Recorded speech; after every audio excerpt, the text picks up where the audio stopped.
Сәлем достар, сендермен бірге мен Аям, және де бүгін өте күшті рубрика, өйткені бүгін сабақты қалай жақсы оқуға болады деген жайлы күшті кеңестерімді, лайфхактарымды айтатын боламын. Ал енді дайын отырыңыздар, бастайық. Менің лайфхактарым көбінесе ол аз оқып, бірақ көп білім алуға да сәйкес келеді, және де плюс қосымша көптеген лайфхактар айтатын боламын. Ал енді қазір бірінші лайфхактымыздан бастайық. Ол әр жұмыс істеген сайын 30 минут сайын демалу керек. Айтып кеткендей, ми көп нагрузканы қабылдай алмайды, сондықтан әр 30 минут сайын кем дегенде 5-10 минутқа демалып тұру керек. Мен өзім бұл тактиканы қолданып жүрмін сабақ оқыған кезде, так что сендерде де қолдансаңдар болады. Келесі достар, ол сабақ оқығанда бір жерді белгілеп қойыңдар. Яғни сендер қай жақ сендерге сабақ оқығаны ыңғайлы? Мектеп жақ, мектеп деп қойған. Үйдің кәдімгі бөлмеңізде ме? Әлде бір достарыңызбен бірге ма? Немесе бір кітапханада оқығанды ұнатасыз ба? Сол ұнайтын жеріңізде күнделікті сабақ оқысаңыздар болады. Немесе ішіңіз пісіп кетсе бір жерде оқуды, онда орын ауыстыруға кеңес беремін. Енді келесі мен қолданатын кеңесім, ол өзім қолданамын, айтып кеткенімдей. Ол егер де есте сақтағыларыңыз келсе, біреуге мазмұнын айтып беріңдер, немесе біреуге соның барлығын айтып беріңдер. Себебі мен де өзім көбінесе қолданамын, балалар көбінесе менен айтып берші деп сұрайды, мазмұндағысы келмеген или оқымаған адамдар. Сол кезде мен оларға мазмұндап немесе жаттауымды айтып беремін.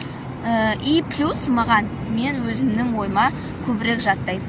Айтып кеткенде жаңағы кафеге бар оқыңдар дегендей стадия группаларды оқысаңдар болады. Мысалы онлайн бірдеңке деген стадия группалары өте көп, сондықтан да сол стадия группаларында адамдар сабақ оқыған кезде соған кіріп сабақтарын оқиды, и содан мотивация алсаңдар болады. Себебі компьютерге қосып қоясыңдар, басқа адамдар оқып жатқан көргенде өздеріңіз оқығыларыңыз келеді. Сондықтан стадия группаларды да оқысаңдар болады. Келесі кеңесім ол ұйықтаңыздар.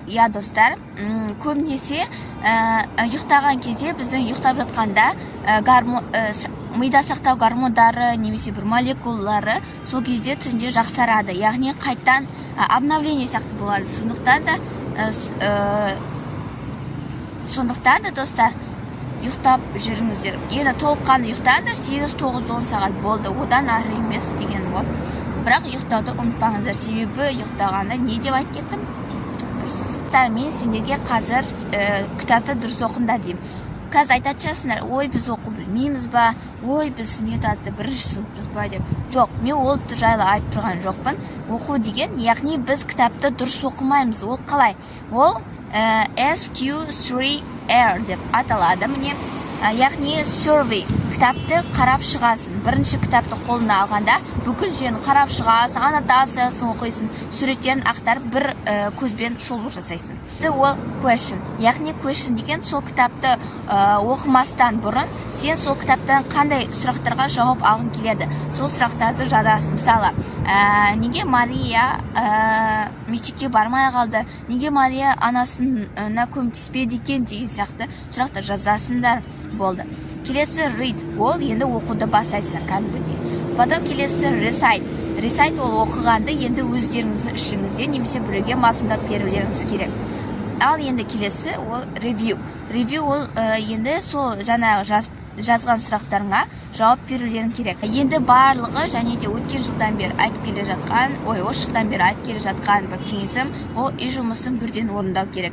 Мен өзім сол лайфхакты қолдануға көбінесе тырысамын, бірақ көбінесе ол кешке қарай қалып кетеді, бірақ мен сияқты істемеңдер, кешке қарай қалдырмаңдар, себебі айтып кеткенде кешкі организм ол жұмыс істеуге қабілетсіз, сондықтан да бірден келе салып үй жұмысын орындап тастасаңдар, все, бітті, я спокойно деп отырасыңдар. Кейде бізге мұғалімдер түрлі проекттер береді. Проект дегенде ғылыми, не дейді? Ғылыми жұмыс деймін, ұмытып қаптым, сондай жұмыстарды сендер проекттерді бөліп істесеңдер болады. Кейбір адамдар сол проекттің қалған тапсыратын күнінде сол күн ерте тұрып істеп тастайды, бірақ мен олай істемеулеріңе кеңес беремін, себебі өзіме де сондай күндер туған.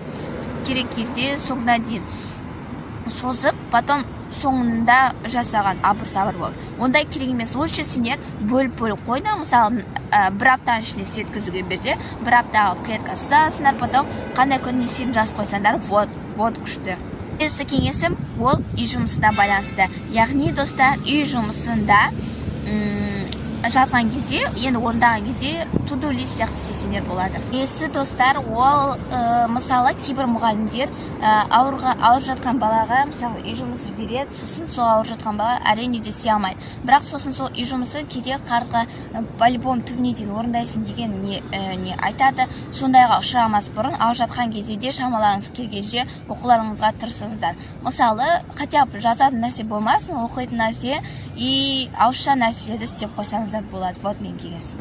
Жақсы оқуға тағы да бір себепкер болатын, ол мұғалім.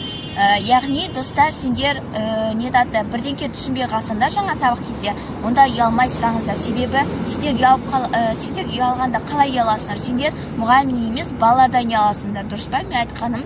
Яғни сендер ойлайсыңдар, балалар мен мазықтай ма, мен түсінбей қалдым ба деген сияқты. Ондай қорқынышты ойдан аулақ болыңдар. Себебі сұрасаңдар, мазықтаса не болыпты? Зато сіздер өздеріңіздің сұрақтарыңызға жауап алыңыздар. Сондықтан да солай. Достар, тағы да бір кеңесім, енді кеңес қалды, соны айтып кетейін. Ол жаттауды түнде жаттаңыздар. Жаттауды түнде неше жаттау керек? Себебі түнде тез жатталады. Біріншіден, екіншіден келесі күн таңертең қайталасаңыздар, все болды, уже дайын жаттау жатталды.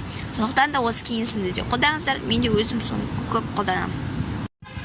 Енді достар, соңғы кеңесім ол демалды ұмытпаңдар. Біз қанша дегенмен адам баласымыз, сондықтан да біздің миымыз, денеміз демалуды қажет етеді. Сондықтан да демалып тұруды ұмытпаңдар. Ал енді сендермен бірге болған Аям мен кеңестерім ұнаса, егер сендер сол кеңестерді қолдансаңдар, қандай кеңес қолданып жүріңдер, соны комментарияға жазсаңдар болады. Всем пока.